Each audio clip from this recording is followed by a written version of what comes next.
నమస్తే, welcome to BMC studios.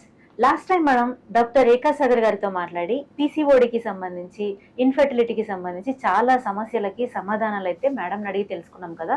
ఈ రోజు మరికొన్ని క్వశ్చన్స్ మీ పాయింట్ ఆఫ్ వ్యూలో తెలుసుకోబోతున్నాను. సో ఫుల్ వీడియో వాచ్ చేయండి.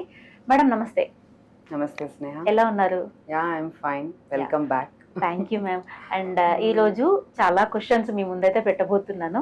దానిలో కావాల్సింది questions. Thank you ma'am. And ఎట్లా అంటే ఇప్పుడు జనాలు జెన్యున్ గా వాళ్ళు ఫేస్ చేస్తున్నటువంటి ప్రాబ్లమ్స్ ని, అంటే మా సర్కిల్లో ఉన్న ప్రాబ్లమ్స్ అయితే ఈ రోజు మీ ముందు అడగబోతున్నాను అనమాట. సో అన్నిటికీ సమాధానం దొరుకుతుందని అనుకుంటున్నాను.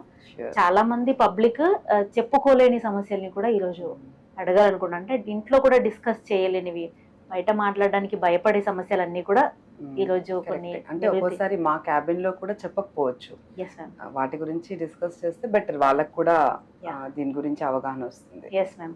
అండ్ అందులో భాగంగా ఫస్ట్ క్వశ్చన్ ఈస్, ఒక పర్సన్ కి మ్యారేజ్ అయ్యి ఒక పాప లేదా బాబు పుట్టిన తర్వాత పిల్లలు వద్దు అనుకొని ఆపరేషన్ చేపించేసుకున్నారు.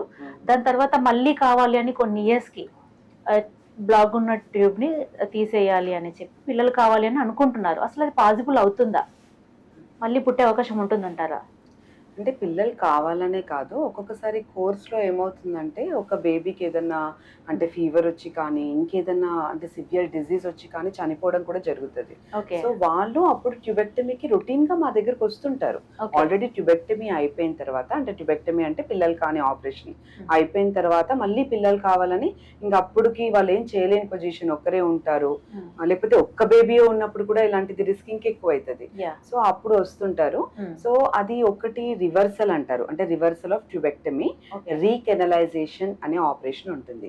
కానీ ఇది అందరికీ చేస్తామా అంటే దానికి కొన్ని ప్రోటోకాల్స్ ఉంటాయి. అంటే ఎవరికి చెయ్యాలి అనేది కూడా ఇంపార్టెంట్. ఎందుకంటే మేము ఇప్పుడు చూస్తుంది ఏంటంటే కొంచెము జస్ట్ డైరెక్ట్ గా ఆపరేషన్ కి వెళ్ళిపోతారు వాళ్ళ అవగాహన లేకుండా. ఆపరేషన్ పెద్ద ప్రొసీజర్. ట్యూబెక్టమీ ఎంత చిన్న ప్రొసీజర్ పిల్లలు కాని ఆపరేషన్, దానికి రివర్స్ చేయడం అనేది చాలా పెద్ద ప్రొసీజర్. ఓకే, సో నిజంగా వాళ్ళు అర్హులా ఆపరేషన్ కి వెళ్ళడానికి అనేది అవగాహన చూసుకోవాలి. ఎందుకంటే ఏజ్, ఇప్పుడు ఒక లేడీ ఏజ్ 35 దాటిపోయింది అనుకోండి, మీరు రివర్సల్ చేసిన ఫస్ట్ తనకి ఎగ్స్ ఉన్నాయో లేదో తెలీదు. సో మీరు ఆపరేషన్ చేసి ఇంకో 6 months ఆగి దాన్ని బట్టి కూడా ఉంటది. సో ఏజ్ చూసుకోవాలి. చిన్న ఏజ్ వాళ్ళు అంటే ఒక 30 years లోపు ఉన్న వాళ్ళే దీనికి వెళ్ళడం బెటర్, శ్రేయస్కరం. అండ్ దానికంటే ముందు కూడా వాళ్ళకి ఎగ్స్ ఉన్నాయని చూసుకొని ఈ ఆపరేషన్ చేయించుకోవాలి. వైఫ్ అండ్ హస్బెండ్ ఇద్దరికి కూడా ప్రాబ్లమ్స్ లేవా అని. ఎందుకంటే ఏమి చేయకుండా డైరెక్ట్ గా ఆపరేషన్ కి వెళ్ళకూడదు. ఇంకొకటి ఏంటంటే యాక్చువల్ గా ఆపరేషన్ చేసే విధానాలు కూడా డిఫరెంట్ గా ఉంటాయి. ఫ్యామిలీ ప్లానింగ్, సో దాంట్లో ట్యూబ్ తీసేస్తారు. సో ట్యూబ్ ఎంత భాగం తీసేస్తున్నారు కూడా ఇంపార్టెంట్. కొంతమంది డాక్టర్స్ ఎక్కువగా తీసేస్తారు. ఎక్కువగా తీసేసినప్పుడు యూజువల్ గా రీకెనలైజేషన్ సక్సెస్ కాదు. ఓకే, సో దీనికి ఏంటంటే ప్రయర్ గా ఒక ఎక్స్రే తీసి చూస్తారు, ఎంతవరకు బ్లాక్ ఉంది అని కూడా చూస్తారు. ఒక్కొక్కసారి అది రియల్ గా కరెక్ట్ ఉంటుంది, ఉండదు. సో సక్సెస్ రేట్ అనేది 100% ఉండదు రీకెనలైజేషన్ లో, చాలా తక్కువ. రొటీన్ గా కూడా చేసే డాక్టర్స్ కూడా 30 to 40% అని చెప్తూ ఉంటారు. సో ఇవన్నీ అవగాహనలోకి పెట్టుకొని మీరు ముందు స్టెప్ వేయాలి. ఇంకోటి ఏంటంటే 2 ఆపరేషన్స్ అయి ఉంటాయి, అంటే 2 కోతలు అయినాయి. ఇది కూడా కోతతో చేసే వాళ్ళు చాలా మంది ఉంటారు. అంటే లాప్రోస్కోపీ విధానంలో చాలా తక్కువ, ఓపెనే చేస్తారు ఇది. ఓకే, మన డిస్ట్రిక్ట్ లెవెల్లో. సో ఇంకో కోత, మళ్ళీ ఇంకో ప్రెగ్నెన్సీ, ఇంకో కోత, అంటే 4 ఆపరేషన్లు అవుతున్నాయి ఇక్కడ. సో అది కూడా దృష్టిలో పెట్టుకోవాలి.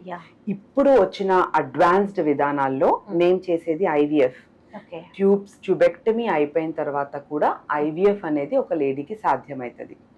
సో మీరు వచ్చి మాతో కౌన్సిలింగ్ అయినప్పుడు వాళ్ళ ఏజ్ ఎంత ఉంది, ఎగ్ శాతం ఎంత ఉంది, టైప్ ఆఫ్ ఆపరేషన్ ఏంటి, ఎన్నిసార్లు ఆపరేషన్స్ అయినాయి తనకి, అవన్నీ చూసి కూడా మేము కౌన్సిల్ చేస్తాము.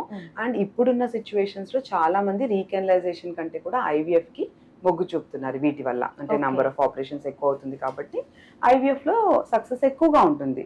ఇప్పుడు దానికి సపరేట్ ఖర్చు ఉండదు కదా. ఇంకోటి రీకెనలైజేషన్ అయిన తర్వాత కూడా ప్రెగ్నెన్సీ రాలేదనుకో, ఫైనల్ గా మళ్ళీ IVF కి వెళ్ళాల్సింది. సో అవన్నీ చూసుకొని స్టెప్ తీసుకోవాలి. Okay ma'am.